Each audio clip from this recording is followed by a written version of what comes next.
నమస్తే యువిఎం టీవీకి స్వాగతం. వార్తల్లోని వివరాలకు వెళ్తే మాజీ సైనికుల సమస్యలను కేంద్ర రాష్ట్ర ప్రభుత్వాలు పరిష్కరించాలని మాజీ సైనికుల సంక్షేమ సంఘం రాష్ట్ర అధ్యక్షుడు మోటూరి శంకర్రావు కర్నూలులో అన్నారు. కర్నూలులోని లలిత కళా సమితి కార్యాలయంలో మాజీ సైనికుల రాష్ట్ర స్థాయి సదస్సు కురపాటి నారాయణ ఆధ్వర్యంలో నిర్వహించారు. ఈ సమావేశంలో రాష్ట్ర అధ్యక్షుడు శంకర్రావు మాట్లాడుతూ రాష్ట్ర వ్యాప్తంగా మాజీ సైనికుల సమస్యలు పరిష్కరించాలని కేంద్ర రాష్ట్ర ప్రభుత్వాలను ఆయన కోరారు. కర్నూలు జిల్లాలో ఈసీహెచ్ఎస్కి సంబంధించి ఇంపానెల్ హాస్పిటల్ ఏర్పాటు చేయాలని అన్నారు. ఇంపానెల్ హాస్పిటల్ ఏర్పాటు కోసం స్థలం కేటాయించి కేంద్ర ప్రభుత్వం నిధులు కేటాయించాలని ఆయన కోరారు. కర్నూలులో మాజీ సైనికులకు ప్రత్యేకంగా హాస్పిటల్ లేనందున హైదరాబాద్, బెంగళూరు లాంటి ఇతర ప్రాంతాలకు వెళ్లాల్సి వస్తుందని అన్నారు. వీర నారీమణులకు ప్రభుత్వ ఉద్యోగాలు కల్పించి వారి కుటుంబాలకు అండగా ఉండాలని శంకర్రావు కోరారు. జిల్లాకు ఒక వార్ మెమోరియల్ ఏర్పాటు చేయాలని అన్నారు. కర్నూలులోని సైనికపురం కాలనీలో మౌలిక వసతులు ఏర్పాటు చేయాలని కోరారు. ఈ కార్యక్రమంలో పురుషోత్తం, కురపాటి నారాయణ, జమల్ బాషా, ధనంజయుడు, సుబ్బారెడ్డి, రామచంద్రుడు, బాలకృష్ణ తదితరులు పాల్గొన్నారు. మన ఫర్ ఎగ్జాంపుల్ ఇక్కడ విజయనగరంలో జరిగింది. పొలిటికల్ పవర్ ఆపేశారండి. పొలిటికల్ పవర్ ఎక్కడ ఆపమన్నారంటే వత్స ఝాన్సీ గారు వచ్చారు, ఎంపీ గారు వచ్చారు, ఇక్కడ ఇనాగ్రేషన్ చేశారు, కొబ్బరికాయ కొట్టారు, వెళ్ళారు. అదే జిల్లా మంత్రి బొత్స సత్యనారాయణ గారు వచ్చారు, మంత్రి ఎక్కడికి వచ్చారు, మాట్లాడారు, వెళ్ళారు. మరి ఇస్తానని చెప్పిన తర్వాత ఆపమని ఎందుకంటారండి? ఇప్పుడు మాట్లాడదాం పదండి. ఓకే సార్ చేద్దామండి, ఇబ్బంది ఏమొచ్చింది సార్, సబ్ డివిజన్ చేయాలి, పట్టాలు ఇచ్చారు, ఇల్లు కట్టుకోవాలంటే వాళ్ళకి లోన్లు కావాలి. మరి చుట్టుపక్కల దాన్ని ఇవన్నీ చెప్పిన తర్వాత కలెక్టర్ ఓకే పైకి పక్కన అప్పట్లో నేను లాస్ట్ టైం ఓకే బాగా చెప్పాను. సరే నేను ఎంత అక్కడికి వెళ్ళి మెసేజ్ వచ్చారు, కలవమంటారు. ప్రెసిడెంట్ లాయర్, ఫేమస్ లాయర్, నేను ఫోన్ చేసి సార్ మోడతాను, ఆర్డీఓ గారు వస్తాడు, సైడ్కి తీసుకెళ్ళండి, మీకు ఇది చేయాల్సి వచ్చాను. ఒక అరగంటలో అక్కడ ఉండగానే ఆర్డీఓ గారు కార్ వేసుకుని వచ్చారు. సార్ శంకర్రావు గారు నమస్కారం సార్, అందుకే చెప్పారు, కలెక్టర్ గారు వచ్చారు. సార్ ఇది పరిస్థితి, ఇంతమంది బెనిఫిట్ ఉంది. అటు పక్కన మొత్తం అన్ని రోజులున్నాయి, మధ్యలో ఉన్నాం. వాళ్ళకి కొండలు, మనకి కొండలు, వాళ్ళు ఆ ఒక్కరికే కొండ, వాళ్ళందరికీ కూడా కొండ.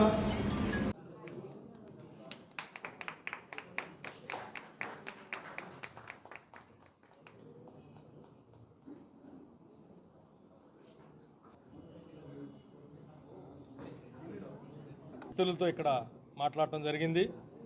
ఇక్కడ ఉన్నటువంటి కర్నూలు జిల్లాలో ఉన్నటువంటి సమస్య ఈసీహెచ్ఎస్కి ఇన్పానెల్డ్ హాస్పిటల్స్ వారు కోరుతున్నారు. ఇన్పానెల్డ్ హాస్పిటల్స్ కోసం మేము మా శాయశక్తుల మేము పెద్దలతో మాట్లాడతాము. అలాగే పెద్దలు కూడా మాకు సహకరించాలని మీడియా ద్వారా మేము విన్నవించుకుంటున్నాము. అలాగే ఇక్కడ ఉన్నటువంటి ఈసీహెచ్ఎస్కి స్థలం సేకరణ అనేది ప్రభుత్వం దాన్ని త్వరగా చేయాలని అడుగుతున్నాం. రెండోది, దీనికి వచ్చేసి ఫండ్స్ సెంట్రల్ గవర్నమెంట్ నుంచి వస్తాయి కాబట్టి సెంట్రల్ గవర్నమెంట్ వారికి దీని నిధుల కోసం మేము ప్రాధేయపడుతున్నాం. అలాగే సెంట్రల్ గవర్నమెంట్కి అవసరమైతే మా యొక్క ఎన్ఎక్సిసి అనేటువంటి నేషనల్ అసోసియేషన్ ఉంది, అదే అసోసియేషన్ ద్వారా ఈ యొక్క రాష్ట్ర మాజీ సైనిక సంఘ సభ్యులమై వెళ్ళి అవసరమైతే ఢిల్లీ వరకు వెళ్ళటానికి మేము రెడీగా ఉన్నాము. దాన్ని ఈసీహెచ్ఎస్ని కరెక్ట్ చేయాలని మేము కోరుతున్నాం. ఇక్కడ ఉన్నటువంటి హాస్పిటల్స్ మాజీ సైనికులు ఇక్కడ ఇన్పానెల్డ్ హాస్పిటల్స్ లేని కారణం చేత హైదరాబాద్ వరకు, లేకపోతే అటు బెంగళూరు, లేకపోతే ఇటు విజయవాడ వెళ్లాల్సిన పరిస్థితి ఏర్పడింది. కర్నూలు జిల్లాలో వేల మంది మాజీ సైనికులు ఉన్నారు. ఇన్ని వేల మంది మాజీ సైనికులు అక్కడికి వెళ్ళే కంటే ఇక్కడ ఉన్నటువంటి హాస్పిటల్స్ ఇన్పానెల్డ్ హాస్పిటల్స్గా వాటిని ఇంప్రూవ్ చేసినప్పుడు ఆ వైద్యం ఏదో ఇక్కడే జరిగే అవకాశం ఉంటుందని నేను అలాగే ఇక్కడ ఉన్నటువంటి వితంతువులు, వారి యొక్క పిల్లలు అనేక బాధల్లో ఉన్నారు. వారి యొక్క ఉద్యోగ అవకాశాలు కల్పించాల్సిందిగా మీరు కర్నూలు జిల్లా మాజీ సైనికులు కోరుతున్నారు. దానిని కూడా నేను స్వీకరించి దాని తరపున కూడా నేను మాట్లాడటానికి రెడీగా ఉన్నాను. వార్ మెమోరియల్ అనేది మాజీ సైనికులకు అత్యంత అవసరమైందండి. ఎందుకంటే అక్కడ దేశ సేవలో గతించినటువంటి మాజీ సైనికులకు ఒక చిన్న శ్రద్ధాంజలి ఘటించడం కోసం మాకు ఇక్కడ వార్ మెమోరియల్ కావాలి. ఈ వార్ మెమోరియల్ మొత్తం ప్రతి చోట ఇవ్వమని మేము అడగట్లేదు, కనీసం జిల్లాకు ఒకటన్నా ఇస్తూ అదే ఈ కర్నూలు జిల్లాలో కూడా ఇవ్వాలనేది మేము పెద్దలను కోరుతున్నాము. ఈ మీడియా ద్వారా మేము వారికి విన్నవించుకుంటున్నాము. చేతులు సైనిక్పురం కాలనీ అనేది ఇక్కడ ఇవ్వడం జరిగింది ప్రభుత్వం నుంచి. ఆ స్థలాలు డెవలప్మెంట్ కాలేదంటున్నారు. ఆ డెవలప్మెంట్ పూర్తిగా రోడ్స్ కోసం కానీ కరెంటు కోసం కానీ మన రాష్ట్ర ప్రభుత్వం దానికి కన్సల్టెంట్ వర్క్స్ ఏం కావాలి అనేది వారు కోరుతున్నారు కాలనీ వారు. దానికి నేను ముందుకు వస్తాను. ముందుకు వచ్చి ప్రతి డిపార్ట్మెంట్లోనూ మంత్రి గారిని కలవటానికి నేను రెడీగా ఉన్నాను. ఉన్నటువంటి మన ప్రభుత్వాన్ని నేను కోరేది ఏంటంటే వీటన్నిటికీ మాజీ సైనికులకు సహకరించి వారి యొక్క సమస్యలు తెలుసుకోవాల్సిందిగా ప్రభుత్వాన్ని కోరుతున్నాము. మీరు ప్రభుత్వాన్ని తప్ప మేము ఎక్కడికి వెళ్ళే అవకాశం మాకు లేదు కాబట్టి మాజీ సైనికులుగా మా యొక్క యవ్వరాన్ని దేశం కోసం త్యాగం చేసి వృద్ధాప్యంలో రాష్ట్రంలోకి వచ్చినటువంటి ఈ మాజీ సైనికులని ప్రభుత్వం ఆదుకోవాల్సిందిగా ప్రభుత్వాన్ని కోరుతున్నాను. థ్యాంక్ యూ అండి. గురజాడ అప్పారావు ఒక కలియుగ వైతాళికుడు అని పాతపేట జెడ్పీ ఉన్నత పాఠశాల ప్రధాన ఉపాధ్యాయులు వెంకట సుబ్బారెడ్డి అన్నారు. స్థానిక డోన్ పాతపేట జెడ్పీ ఉన్నత పాఠశాలలో శనివారం ఉదయం ప్రధాన ఉపాధ్యాయులు వెంకట సుబ్బారెడ్డి అధ్యక్షతన గురజాడ అప్పారావు వర్ధంతి సందర్భంగా గురజాడ చిత్రపటానికి పూలమాలలు వేసి నివాళులు అర్పించారు. ఈ సందర్భంగా సీనియర్ ఉపాధ్యాయులు దేవేంద్రప్ప మాట్లాడుతూ తెలుగు రాష్ట్రంలో సంస్కృతం నందు ఉన్న సాహిత్యంను వ్యవహారిక భాషలోకి మార్చి అందరికీ అర్థమయ్యే రీతిలో అచ్చ తెలుగులోకి అనువదించారు. అంతేకాకుండా ఆ రోజుల్లో మూఢాచారాలను ప్రాలదోలి జ్ఞానోదయం కలిగించే కార్యక్రమాలు చేపట్టారు. స్త్రీలను తొక్కిపెట్టి నాటి శిథిల సమాజంపై కన్యాశుల్కం నాటకంతో అగ్నివర్షం కురిపించిన కాలం యోధులు గురజాడ అప్పారావు రచించిన దేశభక్తి గేయం దేశంను ప్రేమించుమన్న మంచి అన్నది పెంచుమన్న ప్రసిద్ధి చెందింది. పుత్తడి బొమ్మ పూర్ణమ్మ నాటికతో జనంలో చైతన్యం కలిగించారని అన్నారు. ఈ కార్యక్రమంలో సీనియర్ ఉపాధ్యాయులు వెంకటరమణ, వెంకటలక్ష్మి, రఘునాథ్, ఎస్తేరమ్మ, లక్ష్మీకాంత్ రెడ్డి, సుబ్బరాయుడు, మధుసూదన్ రెడ్డి, విజయ్ కుమార్, సుభాన్, శ్రీనివాసులు, ఎన్ఎస్ బాబు, ఆదినారాయణ, భానుప్రకాష్ రెడ్డి, సురేష్, రమేష్, మునిరాజు, ప్రసాదరావు, మహేష్, అల్లిపీరా తదితరులు పాల్గొన్నారు. ప్రభుత్వ నిబంధనలు ఉల్లంఘించిన గ్లోబల్ జీనియస్ స్కూల్ను సీజ్ చేయాలి. ఫిట్నెస్ లేని జీవులను టాటా ఏసీలను నడుపుతున్న జీనియస్ గ్లోబల్ స్కూల్ గోనెగండ్ల మండల కేంద్రంలో ఆర్టీఓ దీప్తికి, ఎంఈఓ రామాంజనేయులకు విద్యార్థి సంఘాల ఆధ్వర్యంలో వినతి పత్రం ఇవ్వడం జరిగింది. ఈ సందర్భంగా విద్యార్థి సంఘం నాయకులు కృష్ణ, రఘునాథ్, కాజా, ఆఫ్రీద్, నాగరాజ్ మాట్లాడుతూ ప్రభుత్వ నిబంధనలను తుంగలో తొక్కి అనుమతి లేని టాటా ఏసీ మరియు జీపులను, ఫిట్నెస్ లేని బస్సులను నడుపుతూ విద్యార్థుల ప్రాణాలతో చెలగాటమాడుతున్న గ్లోబల్ జీనియస్ స్కూళ్లపై చర్యలు తీసుకుని వాహనాలను సీజ్ చేయాలని వారు ఆర్డీఓని కోరారు. అలాగే గోనెగండ్ల ఎంఈఓ 1, ఎంఈఓ 2లకు సైతం వినతి పత్రం ఇవ్వడం జరిగింది. ఈ సందర్భంగా విద్యార్థి సంఘాల నాయకులు మాట్లాడుతూ ప్రభుత్వ నిబంధనలను తుంగలో తొక్కి గతంలో పెట్రోల్ బంక్ పక్కన ప్రమాదకరంగా ఉన్న సీజ్ చేసిన రూములను సైతం తరగతి గదులుగా వినియోగిస్తూ విద్యాశాఖ అధికారులను మోసం చేస్తూ మరియు స్కూల్ బిల్డింగ్ ఆవరణం 500 మంది విద్యార్థులకు మాత్రమే కెపాసిటీ ఉండగా సుమారు 750 మంది విద్యార్థులను ఉంచి వారి యొక్క ప్రాణాలతో చెలగాటమాడుతూ విద్యను వ్యాపారంగా మార్చి హై స్కూల్ సెక్షన్కు పర్మిషన్ లేకుండా 8వ తరగతి అడ్మిషన్లు చేస్తూ విద్యార్థి తల్లిదండ్రులను మోసం చేస్తున్నారని వారు ఆవేదన వ్యక్తం చేశారు. వేలకు వేల ఫీజులు వసూలు చేస్తూ అర్హత లేని ఉపాధ్యాయులతో విద్యను బోధిస్తున్నారని, ఈ పాఠశాలపై చర్యలు తీసుకుని యాజమాన్యంపై క్రిమినల్ కేసు నమోదు చేయాలని వారు డిమాండ్ చేశారు. కల్లూరులోని అశ్వత్థ నారాయణ స్వామి దేవస్థానంలో నిత్యాన్నదానం కొనసాగుతోంది. వీటితో పాటు అన్ని విధములైన మాలలు వేసుకున్న స్వాములకు మాల విసర్జన చెంత వరకు భోజన సదుపాయం ఏర్పాటు చేయడమైనది. మరి ఈ స్థాయిలో భోజనాలు ఏర్పాటు చేశారంటే అతను ఏదో కోటీశ్వరుడు లేక లక్షాధికారి అయి ఉండాలి అని మీరు అనుకుంటున్నారా? అది వాస్తవం కాదు. మల్లారెడ్డి అన్న వ్యక్తి ఒక ఫ్లవర్ డెకరేటర్. అలాంటి వ్యక్తికి 4 సార్లు యాక్సిడెంట్ కావడం వల్ల అతను మరణించడానికి సిద్ధంగా ఉన్నట్లు డాక్టర్ చెప్పారు. కానీ మల్లారెడ్డి తన దేవుడైన దత్తాత్రేయుని స్మరిస్తూ తనను బతికిస్తే తాను బతికినంత వరకు తన వ్యాపారంలో సగభాగాన్ని నీ సేవకై ఖర్చు చేస్తానని ఒప్పుకున్నారు. ఆ సాయి కృపా కటాక్షం వల్ల అతను లేచి తన జీవిత నిత్య కృత్యాలు చేసుకుంటున్నారు. ఆయన కూడా తన మొక్కును మరవకుండా ఏకశిలపై ముగ్గురు అవధాతలు శిల్పాలు ఏర్పాటు చేసి పూజతో పాటు నిరంతరం అన్నదానం ఏర్పాటు చేశారు. తన స్థాయికి మించినప్పటికీ ఎవరు వచ్చి అన్నం అడిగితే కాదు అనకుండా వడ్డీ వార్చి పెట్టే మనసున్న మల్లారెడ్డి దాతలు హృదయంతో సహకరించి వస్తువులు కానీ ధన రూపేణ కానీ కల్లూరులోని నారాయణ స్వామి గుడిలో ఉన్న మల్లారెడ్డిని కలిసి వారికి ఇవ్వవలసిన ధన వస్తు రూపేణ ఇచ్చి కానుకలను సమర్పించి ఈ అన్నదాన కార్యక్రమానికి మీ వంతు సహాయ సహకారాలు అందివ్వాలని ఆయన మిమ్మల్ని మనస్ఫూర్తిగా కోరుకుంటున్నారు.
ఎప్పటి నుంచి స్టార్ట్ చేశారు?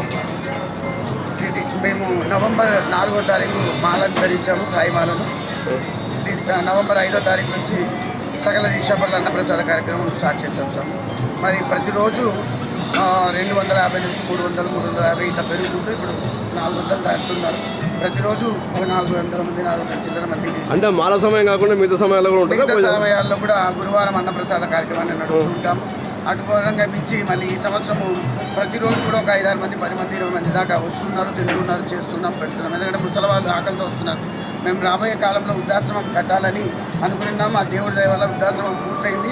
కానీ దాంట్లో బెడ్స్ రావాలి, అది వస్తే అది కూడా నిత్యాన్నదానంగా మారుతుంది. కాబట్టి ఆ అలవాటును ముందే భగవంతుని దయతో స్టార్ట్ చేయాలని చేస్తున్నాం. కాబట్టి ప్రతిరోజు ఒక 10 మంది కన్నా ఇక్కడ భిక్ష జరుగుతుంది. మీరు ఎన్ని మాల బట్టి? నేను 32 సంవత్సరాలు. ఈ 32 సంవత్సరాలలో 16 సంవత్సరాల నుంచి శ్రీ అశ్వత్థ నారాయణ సాయి మందిరంలో అన్నప్రసాదం జరుగుతుంది. ఇంతకుముందు ఆ మిగతా 16 ఏళ్ళు నేను దక్షిణ షిరిడి సాయిబాబా టెంపుల్లో 10 సంవత్సరాలు అక్కడే వంట చేసి సాములకు అందరికీ భిక్ష పెట్టేవాడు. సొంతూరు ఎక్కడ మీది? సొంతూరు మాది ప్రొద్దుటూరు అయితే మేము ఇక్కడ స్థిరపడ్డాము. ఏం పేరు? నా పేరు మల్లారెడ్డి స్వామి. మన తండ్రి గారి పేరు చెన్నారెడ్డి. చెప్పన్నా, ఎన్ని రోజులైంది నా పెట్టుబడి భోజనాలు? ఇక్కడ యాక్చువల్గా నేను ఫస్ట్ సాయిమాల వేయడం జరిగింది. మన దక్షిణ షిరిడి అన్న షిరిడి సాయిబాబా మందిరం నందు ఈ మహానుభావుడు నాకు అక్కడ మాల టైంలో పరిచయం అయ్యారు. అయ్యి నన్ను ఈ గుడికి దైవరూపంగా ఇక్కడికి రామని కోరడంతో ఇక్కడ వచ్చినాక పూర్తిగా ఇక్కడ ఉన్నటువంటి వాతావరణానికి, ఇక్కడ ఉన్నటువంటి సేవాభావానికి నేను ముక్తునై ఇక్కడ దాదాపు ఇప్పుడు 8 ఏళ్ల నుంచి నేను అన్నదానానికి ప్రతి బేస్తవారము వీరి యొక్క ఆశీస్సుతో నేను ఇవ్వడం జరుగుతుంది. అది సాయినాథుడు, మన అమ్మవారు, మన శివుడి యొక్క నా యొక్క కులదేవత వెంకటేశ్వర స్వామి, సర్వదేవతలు ఇక్కడ కొలి ఉండడంతో వారి ఆశీస్సులతో నేను ప్రతి సంవత్సరం మల్లారెడ్డి గారికి సహకరిస్తున్నాను.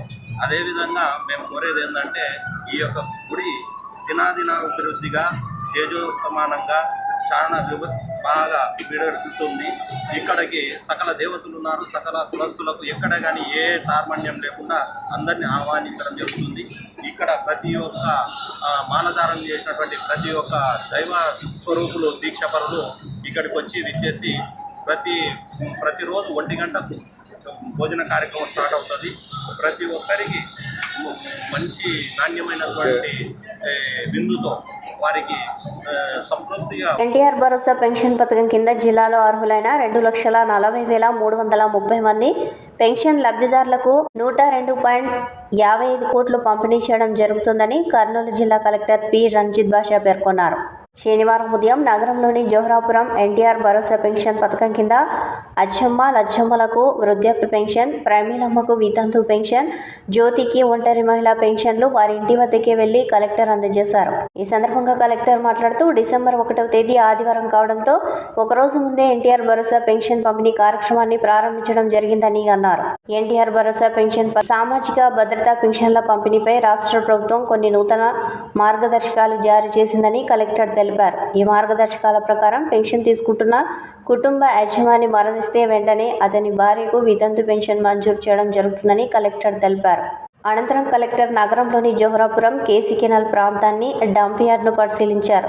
కేసీ కెనాల్లో పొరపాటున జారి పడకుండా కంచెలు వేయించే విధంగా చర్యలు తీసుకోవాలని కలెక్టర్ అధికారులను ఆదేశించారు. డంప్ యార్డ్ను శుభ్రం చేయించాలని సూచించారు. ఈ కార్యక్రమంలో అసిస్టెంట్ కలెక్టర్ చెల్లా కళ్యాణి, కర్నూలు ఆర్డీఓ సందీప్ కుమార్, కర్నూలు నగరపాలక సంస్థ కమిషనర్ రవీంద్రబాబు, ఏఆర్డీఏపీడీ శివనాగలీల తదితరులు పాల్గొన్నారు.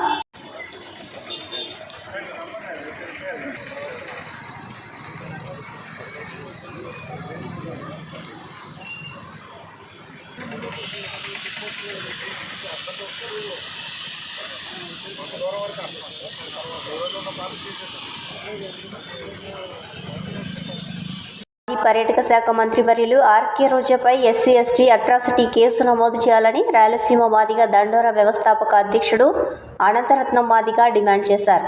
కర్నూలు 3 టౌన్ పోలీస్ స్టేషన్లో సిఐ శేషయ్యకు అనంతరత్నం మాదిగ లిఖితపూర్వకంగా ఫిర్యాదు ఇచ్చాడు. ఈ సందర్భంగా అనంతరత్నం మాదిగ మాట్లాడుతూ గత సంవత్సరం 10/2/2023 బాపట్ల జిల్లా సూర్యలంక బీచ్ నందు ఆనాటి పర్యాటక శాఖ మంత్రి రోజా బీచ్లో చెప్పులు వదిలేసి ప్రభుత్వ ఉద్యోగి అయిన మనోహర్ను వందల మంది సమక్షంలో మనోహర్ చెప్పులు తీసుకొని రా అని చెప్పగా మనోహర్ ఆర్కే రోజా చెప్పులు చేత పట్టుకుని వందల మంది చూస్తూ ఉండగా రోజా చెప్పులు మోస్తూ రోజా వెంబడి వెళ్తున్నాడు. ఈ సంఘటన చూసిన దళితులు మనోభావాలు, ఆత్మగౌరవం దెబ్బతిన్నది. కావున మాజీ మంత్రివర్యులు ఆర్కే రోజాపై 24 గంటల్లో ఎఫ్ఐఆర్ నమోదు చేసి అరెస్టు చేయాలని మాట్లాడారు. లేని పక్షంలో దళితులంతా ఏకమై రోడ్లపైకి వస్తామని హెచ్చరించారు. ఇందుకు 3 టౌన్ శేషయ్య స్పందిస్తూ ఉన్నతాధికారులతో మాట్లాడి కేసు నమోదు చేస్తానని చెప్పారు. ఈ కార్యక్రమంలో నాయకంటి రాజు, మాసూం, రవి తదితరులు పాల్గొన్నారు.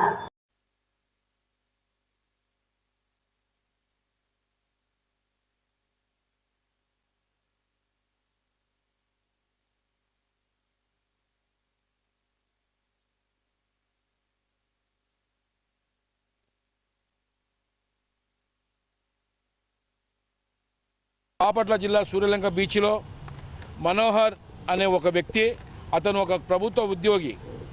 అతనితోని మనోహర్ చెప్పులు మోసుకొని రా అని చెప్పేసి కొన్ని వందల మంది చూస్తుండగా మనోహర్ అనే ఒక ఎస్సీకి, ఒక షెడ్యూల్ క్యాస్ట్ సంబంధించిన మనోహర్కి చెప్పులు మోసుకొని రా అని చెప్పేసి చెప్పడం వలన ఆ మనోహర్ అనే వ్యక్తి ఒక ఎస్సీ క్యాండిడేటు మరి సతమతం అయిపోయి ఇంతమందిలో మినిస్టర్ గారు చెప్పారు చెప్పులు గాన మోయకుంటే నా ఉద్యోగం తీసేస్తుందేమనే ఉద్దేశంతో అతను చెప్పులు మోసుకొని రోజా ఎక్కడ పోతే రోజా గారు మాజీ మంత్రి వర్యులు ఎక్కడ పోతే వామెంపడే చెప్పులు మోసుకొని తిరగడం జరిగింది.